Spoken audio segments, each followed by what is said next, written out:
Halo pemirsa, kembali berjumpa di Bincang-Bincang bersama saya Regina Bangkei. Pemirsa, dulu ruang tamu kita selalu jadi titik temu keluarga di mana kita menyaksikan tayangan atau hiburan dari layar televisi.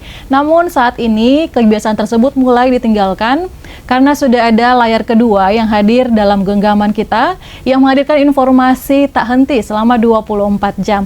Di satu sisi kita merayakan kebebasan informasi, namun di sisi lain kita mempertanyakan soal etika, karena seperti kita tahu penyiar itu sangat dibatasi untuk aturan konten-kontennya, sementara di media sosial konten-konten yang kita saksikan minim regulasi. Kira-kira bagaimana tanggapan Komisi Penyiaran Indonesia terkait hal ini? Kita akan membahasnya bersama Wakil Ketua Komisi Penyiaran Indonesia Pusat. Sudah hadir bersama saya Pak Muhammad Reza. Halo Pak, apa kabar? Baik, alhamdulillah, saat pagi. Luar biasa sudah mampir ke Manado. Bagaimana Pak Manado? Manado selalu spesial buat saya personal ya. Selalu spesial. Karena aslinya saya Gorontalo kan. Oh, tetanggaan. Jadi, berarti ya. Masa kecil saya dulu liburan itu pasti ke Manado. Oh, begitu. Iya. Jadi melihat perubahan yang cukup luar biasa. Saya tahu beberapa tempat di Manado yang menurut saya punya nilai dalam sejarah kehidupan personal saya. Oh begitu, gitu. Berarti ada nostalgia iya, ya? Nostalgia masa kecil maksudnya. Iya. Oke, bagaimana Pak? Sudah jalan-jalan kemana saja selama di Manado ini? Di Manado ada beberapa tempat yang diajak sama teman-teman KPID. Tapi memang kalau untuk destinasi wisata alam kan lumayan agak jauh ya. Tapi kemarin kita menghabiskan waktu untuk ketemu beberapa orang sebenarnya, jadi masih muter di Kota Manado dulu. Oke, masih muter-muter di Kota Manado. Baik, Pak Reza ya panggilnya. Oke, langsung saja Pak, melihat saat ini di mana memang media penyiaran begitu tergerus dengan media digital, dari Komisi Penyiaran Indonesia melihat hal ini bagaimana Pak? Pertama gini, teknologi selalu berkembang lebih cepat dari ekspektasi semua orang, dan perkembangan teknologi itu tidak bisa ditahan atau tidak bisa kita tolak begitu. Tidak, dulu ketika masih ada radio, baru radio, tiba-tiba waktu itu dalam catatan sejarah presiden tuh bawa TV dan nonton siaran rame-rame pertama kali. Semakin kesini dari, saya ingat sekali zaman saya kecil di mana orang harus mandi dulu rame-rame nongkrong di satu rumah, anak-anak gitu ya, nonton Senseiya dan segala macam, nonton drama Osin itu zaman masa itu, nonton Yoko gitu ya, itu bisa rame-rame. Sekarang Anda bisa ke satu tempat dan Anda bisa lihat orang kumpul, tapi dia di dunianya masing-masing. Iya, betul. Itu kelihatan sekali. Mungkin Mbak Regina juga begitu, kali di tongkrongan ada 10 orang nongkrong, tapi semuanya di layarnya masing-masing gitu. Saya suka teriakin teman-teman saya yang begitu. Itu adalah efek dari bagaimana ketergantungan orang terhadap informasi. Dia merasa kehidupannya sudah ada di situ begitu. Sampai orang tidak mau ketinggalan handphone. Bangun pagi bukannya doa dulu, bukannya sarapan dulu, malah handphone yang dipegang dahulu. Rata-rata sudah menjadi seperti itu. Kalau dompet ketinggalan mungkin tidak panik. It's okay begitu ya. Kalau handphone yang ketinggalan zaman sekarang, itu masalah. Nah, di satu sisi memang regulasi selalu itu terlambat mengantisipasi perkembangan teknologi, itu harus kita akui. Bukan cuma di Indonesia, hampir di semua negara begitu. Beberapa negara di Eropa baru 5 tahun terakhir kemudian untuk kemudian membuat aturan main yang membatasi penggunaan informasi oleh Google. Ada yang udah kasih penalti lah, ada yang kasih denda segala macam. Di satu sisi kita gitu ya, saya pernah diskusi di kita baru sebatas edaran dan himbauan. Di Komisi Penyiaran Indonesia saat ini kami sedang menyiapkan pedoman, dan saya menyebutnya pedoman atau panduan untuk penggunaan AI. Padahal obrolan AI pertama kali orang mengenal ChatGPT sebut saja, atau DeepSeek, atau apapun namanya yang muncul di Indonesia itu sudah ada di 3-4 tahun terakhir. Tapi pada awalnya kan orang kepikiran, Ya kalau AI-nya cuma untuk mengantisipasi untuk filter Ya. as a tools, buat apa diatur? Indonesia baru mulai Baru berpikiran soal mulai begitu ya. Jangan itu, kami juga ngobrol, saya dalam sebuah pertemuan saya diminta jadi narasumber di salah satu negara di Asia. Dalam satu diskusi, Ya. Korea juga otoritasnya bertanya ke kami gitu. Pada waktu itu diskusi dengan saya, bagaimana Indonesia memperlakukan AI. Mereka juga pengen belajar gara-gara mereka mendengar ada edaran yang dikeluarkan oleh kementerian. Oh, oke. Padahal saya mengetahui AI, ada kampanye AI for Good oleh International Telecommunication Union itu sejak 2019. Sejak 2019. Oke. Jadi sejak 2019 itu mulai ada kampanye AI for Good. Iya. Tapi kalau kita lihat soal media penyiaran sendiri, Pak, yang saat ini memang kita makin tergerus dengan media digital. Bahkan tidak sedikit, bahkan hampir semua media penyiaran turut hadir di media sosial untuk meminimalisir Iya. makin habisnya penonton seperti itu. Kira-kira bagaimana, Pak, melihatnya? Karena batasan antara media konvensional dan media digital ini makin kabut. Saya kadang, kalau dulu saya berpikiran bahwa munculnya banyak konten di internet itu karena munculnya banyak orang kreatif. Kesini Iya. saya mulai diskusi dengan banyak orang. Ternyata banyak orang kreatif yang di TV pindah ke situ. Iya, kalau zaman dulu kan produser itu memang Iya, tapi sangat banyak. eksklusif. Iya, Saat ada ini, beberapa, iya. ada beberapa kawan yang orang-orang kreatif sekarang menyebar di tempat-tempat di mana konten kreator itu punya tim sendiri. Sehingga saya kadang-kadang mulai berpikir bahwa ada sedikit kesalahan menurut saya dan perspektif saya. Ada sedikit kesalahan lembaga penyiaran yang juga tidak ikut segera shifting ke digital. Seandainya teman-teman lembaga penyiaran juga lebih cepat Iya. mengkonversi atau mengkonvergensi kontennya ke digital, mungkin tidak, maaf saya menyebutnya, tidak sebarbar sekarang konten yang berseliweran Iya. di digital. Tapi hari ini itulah faktanya. Iya. Kalau kita bicara TV radio, kita punya P3SPS, saya urai dari atas, kita punya Undang-Undang 32 yang sudah diperbarui Undang Cipta Kerja, punya P3SPS, punya PP46, punya PP11, punya 50, 51, 52, Iya. punya banyak sekali. Ada PKPI-nya juga segala macam. Tapi di sini itu ada, tapi dia berserak. Saya menyebutnya berserak. Ada di ITE, ada di PP, PNBP. Iya. Jangan salah, mungkin banyak yang tidak tahu bahwa Anda itu bisa kena denda kalau konten Anda melanggar beberapa hal. Kita bisa kena denda. Ya mungkin Regina baru tahu. Apa untuk konten kreator, Pak? Iya. Ada dendanya. Ada dendanya. Kalau melanggar aturan-aturan tertentu. Itu ada di PPPNBP. Aturan-aturan apakah itu? Kita akan bahasnya Iya. saja ada berikut. Boleh. Tetap bersama kami.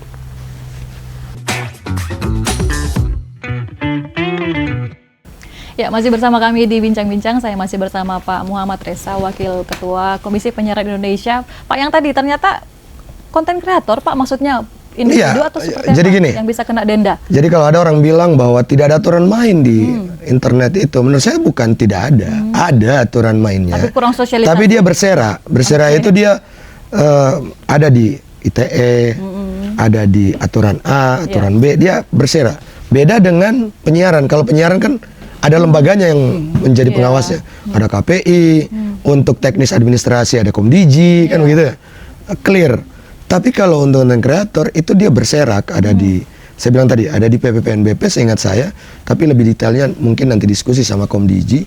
Ada juga di PPPNBP Komdigi, karena di situ juga ada sanksi denda untuk penyiaran. Sanksi denda itu penyiaran misalnya gini, iklan di undang-undang disebut tidak boleh lebih dari 20%. Itu batas iklan sesuai undang-undang, bukan sesuai PP. Di undang-undang begitu. Iklan itu tidak boleh melebihi dari 20% keseluruhan total siaran. Ya.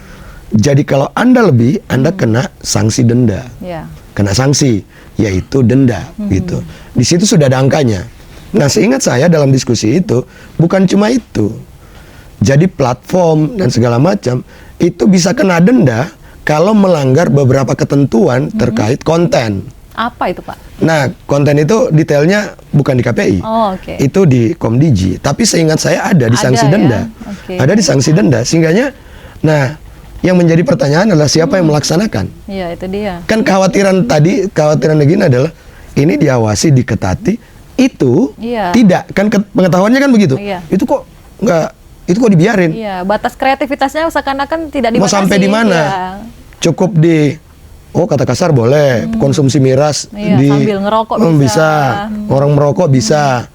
Iya, mengkonsumsi narkoba kalau bukan karena ada aturan main di hukumnya, mungkin juga udah bisa Iya, sama mereka. Tapi kan itu masalah di hukum. Batasnya sampai mana? Nggak ada yang bisa jawab. Padahal ada aturan mainnya. Ada aturan mainnya. Cuma yang menjadi pertanyaan sebenarnya, siapa pelaksana aturannya? Harusnya itu yang menjadi pertanyaan. Iya, itu. Nah, kalau saya kemarin di beberapa tayangan, sebut saya di OTT, ingat kasus apa ya? Kopi Cyanida kalau nggak salah, yang rame muncul Iya, di TV, bikin dokumenter. dokumenter. Saya sempat dihubungi oleh beberapa, sebut saja beberapa kawan yang ahli hukum untuk kemudian bertanya, Cak, bukannya itu di KPI? Saya bilang, seingat saya semua platform yang ada menggunakan internet, mau OTT, mau UGC dan segala macam, itu tidak menjadi wilayah kewenangan KPI. KPI ya. Nah, terus menjadi Dan kewenangan pemerintah siapa? tidak ada tanda-tandanya ke Pak untuk membuat regulasi OTT yang sudah makin liar. Seingat saya, itu kewenangannya Komdiji. Iya. Seingat saya, Iya. ada yang namanya Dirjen Pengawasan khusus itu. Tapi Ada tanda-tandakah akan ada regulasi atau seperti apa? I don't know Terlihat. exactly ya, tapi ada Ibu Menteri menggaungkan PP Tunas bagaimana upaya melindungi anak Iya. terhadap digital. Iya. Tapi detailnya misalnya LGBT, kata-kata kasar, pengkonsumsian miras melalui digital, saya tidak tahu siapa yang mengawasi karena Oke. KPID dan KPI sendiri, KPID Bali itu pernah didemo gara-gara konten YouTube. Dikiranya yang mengawasinya adalah KPID. Iya, iya, Jadi iya. pernah didemo oleh masyarakat adat Salah begitu. sasaran begitu Jadi, ya. nah KPI sendiri itu punya aturan di undang-undang yang menyatakan kami wajib menerima aduan. Oke. Makanya saya di teman-teman pengawasan di CCR saya selalu bilang, ketika ada orang yang komen, ada orang yang mention KPI, ada yang melaporkan sesuatu, itu ranahnya ada di digital, kita nggak bisa langsung tolak. Bayangkan ya ada masyarakat kita, teman-teman kita yang nggak melek, tapi dia melihat dan yang dia tahu tempat dia mengeluh cuma KPI. KPI. Kemudian langsung Anda bilang, enggak, bukan di kami. Kan nggak boleh. Ya, ya, ya. Kita Tetap terima, diterima. tetap diterima aduannya, pilah, kemudian kita teruskan ke otoritas. Otoritasnya siapa? Sementara kami meneruskannya ke Kementerian Komunikasi dan Digital. Komdigi ya.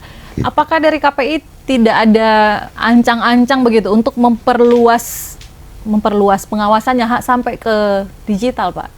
Apakah itu melanggar atau seperti apa kira-kira? KPI itu dibatasi undang-undang kan, Oke. tugas dan fungsi kami, kewajiban KPI segala macam itu ada di undang-undang. Ya. Kami itu regulator yang tentu saja tidak boleh melewati kewenangannya. Dan sesuai undang-undang kami itu dibatasi strike, ada keputusan MK-nya juga.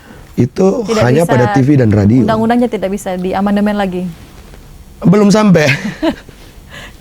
Ya. Keramaiannya kan di situ dulu. Iya. Bahwa katanya KPI nanti akan mengawasi itu. Atau begini, KPI tidak bisa memperluas kewenangan ke media digital. Bagaimana kalau KPI menurunkan aturannya Standar. misalnya, ya standarnya, biar TV-nya mungkin makin bernafas lega Iya, gitu. ya. Bagaimana, Pak? Saya pikir pilihannya tinggal akan jadi dua. Saya sering bilang ini di mana-mana. Kalau kita tidak mau equal treatment, equal treatment adalah kita perlakukan sama TV, Iya. radio, kita perlakukan sama dengan digital. Ya. Maka pengetatannya harus disamakan juga. Kalau ini tidak diketati, maka ini juga jangan diketati. Ya, Cuma masalahnya etiknya. etikanya. Regina mau nggak menurunkan standar? Bahwa misalnya gini ya. Ya. Kita punya ponakan, punya anak. Kita tahu bahwa kalau nonton TV, ya minimal ruang publik saya aman, anak saya bisa aman mengkonsumsi itu. Ya. Mau nggak kemudian standar itu Regina mau turunkan? Oke. Kalau kita semua satu Indonesia ini setuju standar etik yang kita sudah pegang rame-rame kita turunkan, boleh sembarangan maki-maki orang gitu ya, boleh kemudian seperti yang kita tahu, yang sering kita lihat begitu, ya sudah kita turunkan rame-rame. Tapi kalau saya secara personal, selama saya jadi regulator, standar etiknya saya nggak mau turunkan. Standar etika itu yang Tidak mau saya turunkan. Kenapa? Karena ini bukan soal masa depan saya, ini masa depan bangsa. Iya. Gitu. Soalnya Pak, apakah dari KPI ada data nggak saat ini anak-anak termasuk bahkan makin jarang Pak menyaksikan siaran kami, siaran televisi. Itu begini, itu asumsi yang menurut saya asumsi kebanyakan orang. Saya pernah sama ketua KPID dan teman-teman KPID itu ke sekolah rakyat. Itu anak-anak sekolah SMA kalau saya tidak keliru. Ketika saya tanya mana yang masih nonton TV, semuanya angkat tangan, Mbak. Masih ada. Jangankan TV, siapa yang mendengarkan radio, sekolah rakyat yang ada di Tondano sana, mereka semua angkat tangan. Mereka mengkonsumsi. Artinya begini, bahwa jangan kemudian kita di daerah urban selalu menganggap daerah rural itu juga sama dengan kita. Anda sedang saya menyebutnya sedang dilanda screen time disease. Saya menyebutnya Anda sedang dilanda screen time disease. Anda yang hobi dengan ketergantungan layar itu sedang dilanda itu. Tapi jangan dianggap semua orang sedang ketergantungan. Saya kebetulan promosi doktor saya kemarin, saya disertasi saya soal media habit masyarakat. Betul ada penetrasi di angka di atas 90% internet, betul. Tapi pengkonsumsi TV masih ada di angka TV dan radio 30-50%. Dan Anda lihat di ruang digital kita, Anda nonton saja short YouTube, TikTok dan lain-lain. Itu nampaknya imbang konten TV yang kemudian di short masuk ke digital. Artinya apa? Konten itu masih menjadi referensi. Produksi teman-teman di TV masih jadi referensi. Dan teman-teman yang konten kreator yang ada di digital, kenapa, yang menjadi pertanyaan, kenapa masih mau rame-rame untuk ke TV? Karena gini, duitnya ada di digital, tapi industri ada di TV.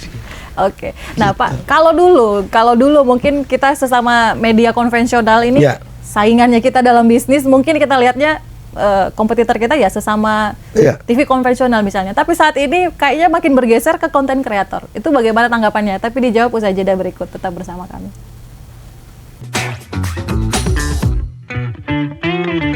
Iya, kembali bersama kami Pak Reza. Bagaimana? Kalau dulu mungkin kita ini saingannya sesama televisi atau mungkin radio. Tapi saat ini yang kita lihat bahkan sampai ke daerah-daerah, bahkan pemerintah mulai memanfaatkan konten kreator untuk sosialisasi dan juga promosi. Saya menganggap bukan saingan sih sebenarnya. Kalau saya menganggap tidak equal. TV itu institusi. Ada editornya, ada ininya, ada itunya. Itu institusi. Ini perseorangan. Jadi menurutku tidak equal. Tidak equal, mereka silakan dengan kreativitas mereka. TV harusnya better dengan kreativitasnya. Masalahnya adalah teman-teman TV want to doing better or not. Itu kan yang menjadi masalah. Jadi masalahnya kita juga Pak soal, kan biasanya mereka itu lihat dari followers misalnya. Makanya konten kreator atau mungkin media yang ada di sosial media itu misalnya yang lambe gitu. Bahkan itu sering jadi corong pemerintah. Statistik kan menjadi dasar siapapun, bukan pemerintah. Siapapun orang yang pegang iklan untuk dia bagi-bagi atau dia pegang produk untuk dia iklankan, yang selalu menjadi rujukan apa? Statistik kan. Dulu statistiknya dipegang oleh Nielsen. Itu yang jadi masalah kita. Yang menjadi rujukan. Iya kan? Bukan di kota sini Nielsen. Kemudian bukan masalah bukan kota Nielsen. Teman-teman di industri TV not create yang kemudian menjustifikasi statistiknya. Akhirnya apa? Yang tersedia statistik digital. Makanya saya bilang tidak equal. Sana followers. Masa TV dibandingkan followers? Kan kita nggak pakai titik followers. Sana terdokumentasi digital, pengikutnya segini, yang nge-like segini. Emang TV di dunia mana mau nge-like? Itu dia, Pak. Nggak ada yang like. Tidak boleh juga. Akun Kawanwa TV, akunnya pasti kalah dengan akun Regina sendirian. Karena apa saya bilang begitu? Karena ini institusi, ini personal. Ya. Beda. Jadi jangan di head to head kan, itu tidak apple to apple. Ya, tapi itu yang harus, karena saya temukan di lapangan seperti itu. Ya, Pak. karena banyak orang menjadikan itu referensi. Iya. Sementara menurut saya keliru kalau itu dijadikan referensi. Masa di apple to apple TV sama orang, ini lembaga sama orang. Iya. Kalau kontennya di apple to apple kan iya. Produksinya. Iya. Misalnya konten talk soal ini dibandingkan dengan konten podcast. Iya. Bisa. Jadi yang akan menjadi pertanyaan adalah kenapa Regina kalau bawa acara tidak menyerang ketimbang sana menyerang gitu.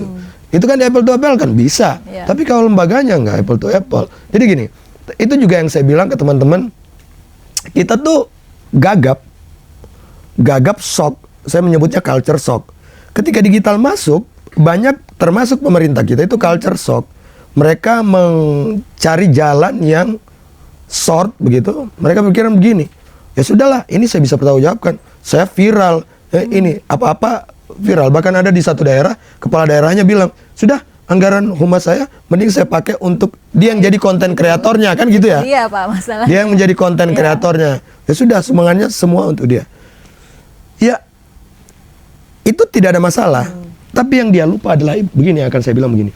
Yang dia lupa adalah membangun ekonomi kita. Itu salah satu caranya adalah melalui lembaga penyiaran. Iya. Kenapa? Lembaga penyiaran itu satu lembaga, itu isinya bukan satu orang. Isinya itu minimal, saya menyebutnya, teman-teman radio itu minimal ada 10 sampai 15 orang, betul tidak? Iya. Dalam satu lembaga. Dengan dia bekerja sama dengan itu, sebenarnya dia sedang menghidupkan ekonomi itu. Iya. Nah sekarang, si kepala daerahnya nggak mau.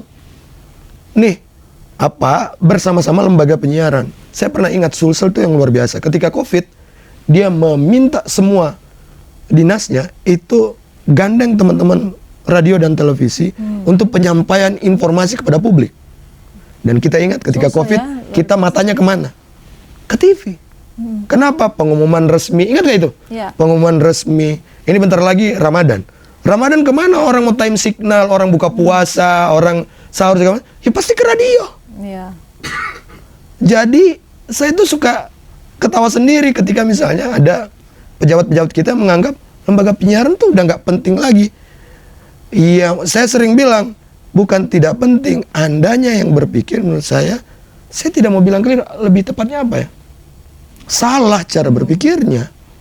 Dari Komisi Penyiaran tidak ingin misalnya brainstorming begitu ya, mungkin kepala daerah atau pemerintah kita di pusat lah, biar bisa membela keberlangsungan TV ini. Teman-teman di pemerintah pusat menurut saya lebih wise dan mereka lebih bekerja sama dengan TV-nya, malah lebih TV dan radionya malah lebih luar biasa.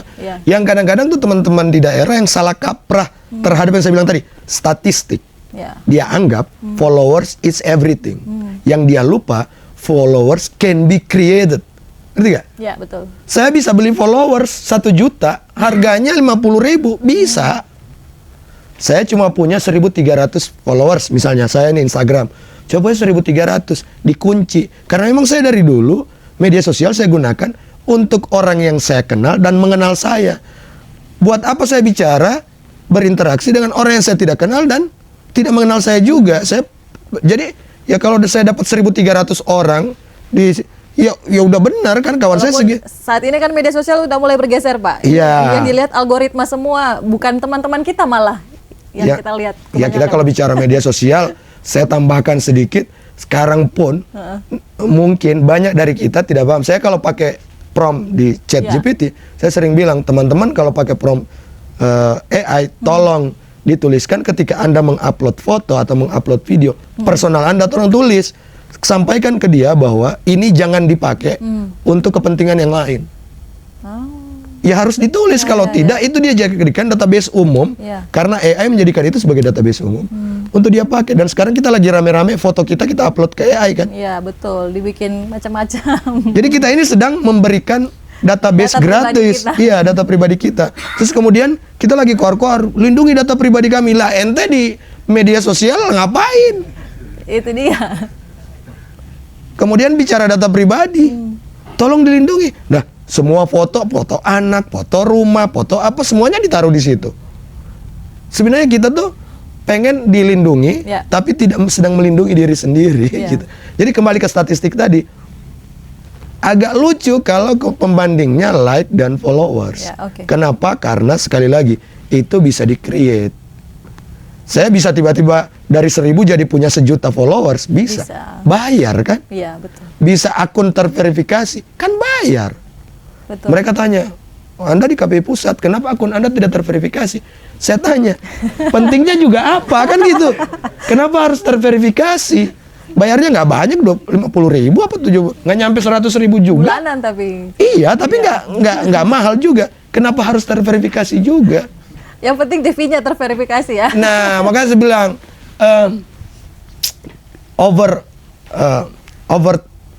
berpikir kita tuh terlalu berlebihan ketika apalagi statistiknya tidak tervalidasi dengan benar. Baik. Saya bisa bilang gini, Regina mau menjamin follower itu organik atau tidak? Siapa yang bisa jamin? Iya. Gak ada yang bisa jamin. Saya bisa punya 10 akun Facebook, 50 akun Instagram, saya bisa bikin sendiri. Bisa. Betul, zaman Kenapa? Karena sampai sekarang belum ada aturan satu akun satu orang. Coba kalau satu akun satu orang, Baru bahkan Bisa banyak akun handphone dihapus. aja baru mau dibikin. Baru mau dibikin. Iya. karena saya punya nomor handphone ada 3. Satu buat keluarga, satu buat kolega, satu buat tablet. Oke. Kan gitu. Mudah-mudahan ini bisa didengar ya oleh para pemangku kepentingan ya, Pak Reza. Dan mereka dengar sebenarnya. Oke. Nah, kita akan lihat kira-kira bagaimana masa depan media penyiaran konvensional ke depannya kira-kira, Pak. Kita akan bahas usai jeda Oke. berikut. Tetap bersama kami.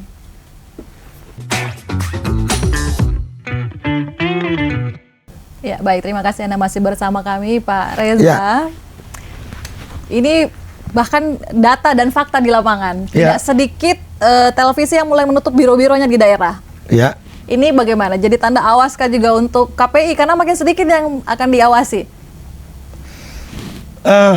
Menurut saya yang di-replace oleh digital yang paling merasakan dampaknya adalah teman-teman cetak. Oke. Itu adalah perkembangan teknologi. Tapi kalau TV dan radio, saya menganggapnya sebenarnya bukan tergerus, tapi kalah kreatif. Oke. Karena teman-teman di TV juga, saya harus koreksi nih teman-teman TV. Kreativitasnya kemudian terlalu membatasi diri. Atau tidak mau kreatif lagi, kita kasar aja lah. Atau dibatasi aturan mungkin, Pak? Enggak juga. Coba, saya minta teman-teman misalnya melihat beberapa konten. Jangan begini, jangan kemudian pembandingnya adalah konten-konten yang viral yang memang tidak sesuai standar etik yang sama dengan TV. Sudahlah, itu kalau Profesor Komunikasi saya, Prof. Deddy Mulyana bilang begini, sudah dari dulu kenapa yang namanya apa ya, human animal kan di setiap manusia itu punya human animal part. Makanya kenapa kemudian situs porno itu menjadi laku kan, itu animal part yang kemudian dieksplorasi. Itu mah sudah dari dulu teorinya. Nah, kalau itu kemudian animal partnya dieksplor lagi oleh kelompok-kelompok kreator dalam bentuk yang lain, ya itu jangan di-apple to apple-kan dengan program TV yang tahu standar dan etik. Iya. Begitu. Coba dilihat tayangan yang sama, bukan yang sama ya, yang punya konten kreator yang tidak maki-maki orang, dia punya menyajikan data dan fakta, dia juga dibandingkan dengan program TV. Kenapa ini banyak yang suka kontennya? Kenapa ini ketika ditaruh di media sosial tidak dapat effort yang sama? Iya. Menurut saya sebenarnya di lack of creativity, ada kreativitas yang terlalu dibatasi. Teman-teman tuh kita harus coba koreksi sama-sama. Jangan-jangan kita ini yang di TV dan radio itu tidak mau lagi untuk lebih kreatif. Saya pernah mengingatkan teman-teman radio dan beberapa TV-TV di daerah, ada zaman di mana kita itu trendsetter. Betul. TV dan radio itu trendsetter. Ya. Ada zamannya. Kenapa sekarang tidak mau jadi trendsetter lagi? Satu, culture shock tadi. Wih, ada digital. Pada akhirnya memikirkan, kalau mau bikin begitu, mending saya bikin sendiri. Kenapa? Karena para pekerja kreatif di TV bikin akunnya masing-masing kan? Tidak bikin akun TV-nya lebih kreatif, tapi dia bikin akun sendiri. Coba tanya, kenapa? Tapi Kawan TV bikin kok, Pak. Iya, bikin. Sekarang saya mau tanya, kenapa misalnya kontennya punya Regina lebih menarik ketimbang, kenapa tidak konten yang Regina bikin di akun pribadi Regina taruh di akun Kawan TV? Kenapa coba? Itu juga harus dijawab. Ya, kalau di Kawan TV sih begitu, Pak. Ya, jadi Itu kita kan jadi konten kreator iya. untuk Kawan TV. Iya, maksudnya adalah saya mau bilang adalah standarnya harus ya, kita kalau mau besarkan ini sama-sama semua lembaga penyiaran, maka teman-teman harus dipikirkan bukan cuma jasanya tapi personalisasi ide. Baik. Biar dia tidak lari ke personalnya. Kita bikin di lembaga ini aja. Oke. Nah, ini juga Pak yang jadi satu masalah, selera tontonan masyarakat Indonesia Berubah. yang suka jadi bahan omongan orang karena biasanya acara-acara TV yang gosip lah, gibah lah itu yang malah banyak penontonnya, ratingnya tinggi dibandingkan acara edukasi. Saya tidak percaya itu. Saya orang yang sangat tidak percaya itu. Bahwa itu ditonton orang, iya. Ya. Tapi bahwa seluruh masyarakat kita seleranya itu tidak. Tidak. Begitu. Karena saya juga ketemu, mau fakta, saya juga ketemu banyak orang yang meminta program itu ditutup. Ya. Kenapa tidak ditutup, Pak? Nggak bisa ditutup, karena itu bagian dari kreativitas. Kita nggak bisa tutup. Aturan mainnya di P3SPS, Anda baca pasalnya. Dilarang untuk kehidupan pribadi. Pasal berikutnya, diperbolehkan jika. Itu di P3SPS itu kan ada dua isinya. Satu pelarangan, satu pembatasan. Pasal itu kenanya di pembatasan. Boleh asal. Jangan begini. Boleh tapi. Itu pasalnya. Kita lagi berupaya merevisi P3SPS. Dan ingat, revisi P3SPS itu tidak mudah. Kenapa? Karena itu mengatur hampir data saya itu hampir 3.000 lembaga penyiaran di Indonesia. TV dan radio di Indonesia ini hampir 3.000. Berarti tayangan-tayangan itu masih sesuai regulasi semuanya? Semuanya masih sesuai regulasi. Dan menurut saya kalaupun ada kesalahan, Anda perhatikan sekarang, kami baru menegur misalnya ada salah satu TV yang ini TV berita, tiba-tiba ada adegan ciuman. Di TV itu adegan ciuman aja nggak bisa. Jangankan adegan ciuman, mengesankan ciuman itu juga nggak bisa. Itu di TV. Nah sekarang mau standarnya kita turunin, boleh, tapi kan harus rubah aturan mainnya dulu. Nah KPI tidak bisa sembarangan merubah. Kami harus ada proses, perubahan regulasi itu ada proses. Tidak bisa, oh nggak suka ini karena votingnya ini hapus. Ya nggak bisa gitu. Modelnya. Kita harus bicara. Kalau nonton film, drama Korea apalagi larinya ke OTT semua kan Pak? Larinya ke OTT, sementara pemerintahnya juga lagi diskusi sama kami bagaimana itu agar bisa ke TV. Mereka sedang meminta, dan dalam diskusi terakhir saya dengan teman-teman di sana itu Korea ya? Iya, saya minta ada joint production. Boleh, asal ada joint production, misalnya Kawan TV dengan krunya joint production dengan TV yang ada di sana. Produksi sama-sama biar disiarkan di sini. Kenapa? Karena di Indonesia di TV ada yang namanya pembatasan siaran asing. Jadi kenapa di TV tidak banyak film Korea? Karena ada namanya pembatasan siaran asing. Dulu kita kan rame ada India. Ingat gak itu ya? Ada masa. KPI kan mengeluarkan teguran itu. India, Turki. Iya, gitu.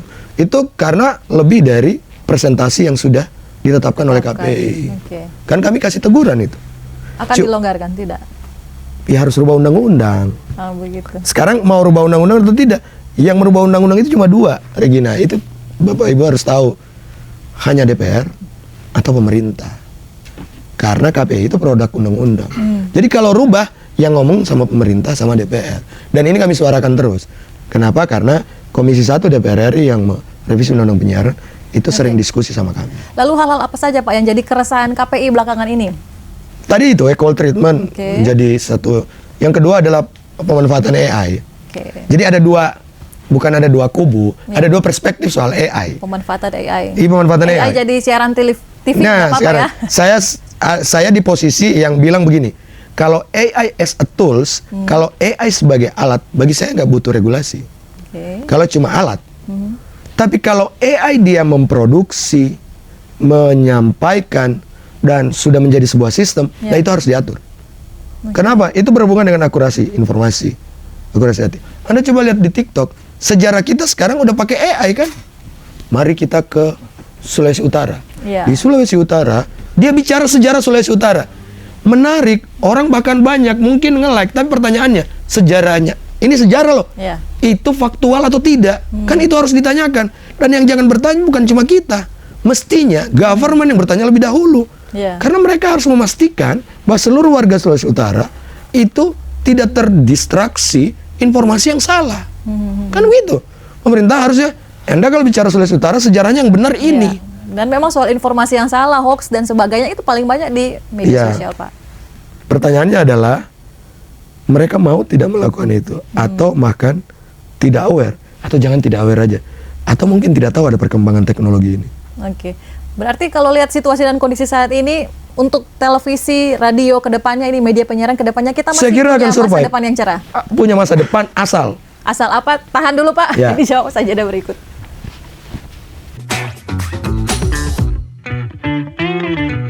Terima kasih Anda masih bersama kami. Kita ada di segmen terakhir perbincangan kita bersama Pak Muhammad Reza dari KPI Pusat.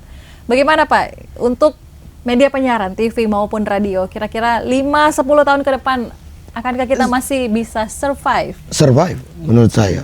Asal, asal, teman-teman di lembaga penyiaran juga harus lebih kreatif dari konten kreator. Harus lebih kreatif di tengah pembatasan. Iya, menurut saya gini, teman-teman itu sudah terbiasa melakukan sesuatu saat dibatasi dengan banyak regulasi. Tugas kami di KPI memastikan equal treatment terjadi. Itu sedang diupayakan. Sedang sangat diupayakan. KPI di periode berapa lama lagi, Pak? Periode saya ini di tahun kemarin sudah menyerahkan usulan kami terhadap revisi undang-undang penyiaran. Salah satu poinnya adalah soal equal treatment. Bukan soal KPI nanti ikut mengawasi, bukan. Tapi kami minta ada equal treatment. Bahwa pelaksananya di sana mau Komdiji, mau badan baru, mau terserah. Tapi tolong diperlakukan sama semua warga kita dan lembaga yang ada di negara ini. Sudah diupayakan sejak tahun kemarin. Ya, kita berupaya agar kemudian kita kasih. Tolong ini diperhatikan, diadopsi dalam undang-undang. Meskipun platformnya nggak mau. Saya sampai bilang ke platformnya dalam diskusi di Kadin. Ketika diskusi di Kadin Jakarta pada waktu itu pelaksananya. Saya bilang agak lucu ini. Ketika saya tanya, kenapa Anda tidak mau diatur? Menurut mereka sekarang udah bagus. Sekarang udah bagus dalam artian, jadi kalau konten kreator bersalah, sama mereka tidak apa-apa dipidana. Mereka tidak mau ikut bertanggung jawab dengan konten apapun yang ditaruh di platform mereka. Bahwa itu mau dipidana, mau urusan konten kreator, nggak ada urusan sama platform. Segitu tidak pedulinya mereka. Mereka tidak peduli si konten kreator ini. Coba tahu hitung-hitungannya, pendapatannya, seperti apa? Bukannya di saat seperti ini pemerintah harusnya hadir kan Pak? Kayak di negara-negara lain misalnya, itu memang betul-betul strict. Saya tidak mau menyebutnya pemerintah. Menurut saya negara harus hadir. Beda menyebut negara dengan pemerintah.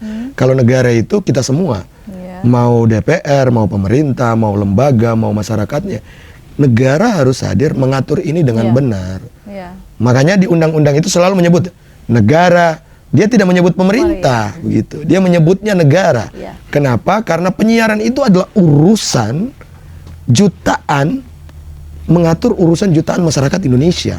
Jadi kalau dulu diatur hanya khusus penyiaran itu terestrial, kabel dan satelit, maka hari ini tidak bisa kita kemudian bilang ini disebut penyiaran atau tidak. Kalau definisi hukum hari ini tidak menyebutnya sebagai penyiaran, dia menyebutnya sebagai konten. Kan begitu. Oke. Kalau kami menyebut ini siaran kita hari ini isi siaran. Isi siaran. Yang sana tidak bisa dibilang isi siaran. Konten. Itu konten siaran. Dan konten siaran ketika saya diskusi sama platform, kata platform apa? Enggak, masukin aja tuh ke undang-undang yang sekarang. Nah, undang-undang yang sekarang kan pidana. Artinya kalau kami, misalnya nih kawan WATV salah, apa yang kami lakukan? Kasih surat sanksi administrasi. Kan kami tidak penjara kawan WATV. Kirim surat tegur, Iya. panggil, ya kan? Tegur yang kedua, tidak ada bawa ke kantor polisi. Tapi yang itu, kalau salah, masukin penjara. Tapi konten kreatornya, Iya, orangnya bukan platformnya kan. platformnya tidak mau terlibat sama sekali. Setega itu. Oke. Jadi saya sering bilang, makanya pada waktu rame-rame undang-undang penyiaran, kemudian ada beberapa ya yang kita koreksi. Saya tidak menyebutnya itu draft undang-undang penyiaran karena kami pun tidak menerima draft resmi. Oke. Tapi kalaupun itu benar, saya bilang, kalaupun itu benar, ya kita harus bicara memperbaiki beberapa hal yang perlu kita koreksi sama-sama. Oke. Begitu. Tapi sekali lagi, kita berharapnya aturan main ke depan benar-benar memperhatikan perkembangan teknologi yang akan terjadi. Dengan memperhatikan perkembangan teknologi, Pak, kira-kira apa yang ingin diwariskan oleh Komisi Penyiaran ini untuk generasi muda bangsa ini dalam 5-10 Ini- tahun ke depan? Aku melihat Regina menyatakan mewariskan seakan-akan KPI-nya mau mati kan begitu. Enggak, begini. Kita semua ingin ruang publik kita aman dikonsumsi oleh siapapun. Oke. Iya kan? Oke. Anak-anak Regina nanti nonton tuh aman, tidak perlu harus saya sedikit awasi apa yang anak-anak tonton. Saya tidak perlu repot.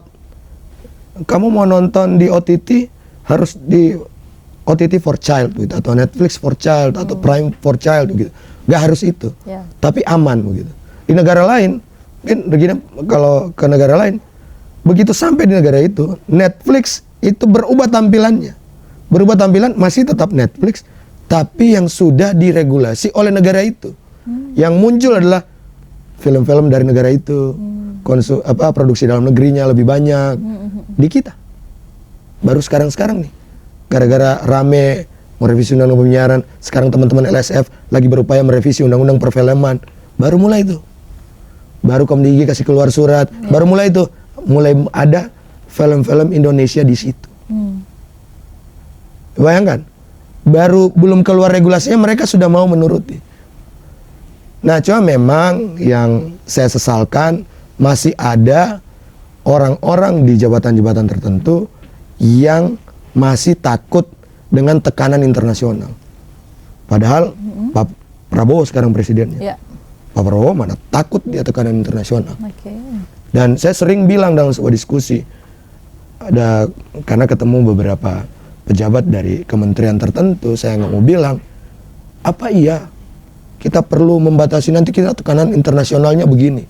Saya bilang, Mbak, kalau tidak sesuai dengan budaya Timur, Ya. kita, budaya Indonesia kita, ya kita wajib, sudah menjadi kewajiban untuk kita, untuk jangan.